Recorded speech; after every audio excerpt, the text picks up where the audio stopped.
nakarating sa kalaman ni Aling Connie. Si Philip! Wala na po si Philip, ate! Ha? Ano? Anong sasasabi mo?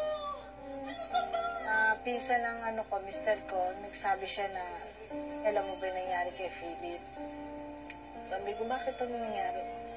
Hindi mo sabi mo namatay na si Philip kasi nung wala na si Philip. Tapos nung hindi ko na alam, tumawag na ako sa kapatid ko. Ano ko siya nangyari, Jeffoy? Hindi ko alam.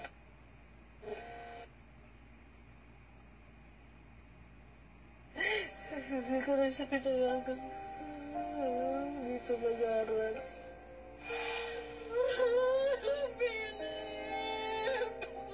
Abot langit ang pagdadalamhati ni Aling Connie sa kalunos-lunos na sinapit ng anak.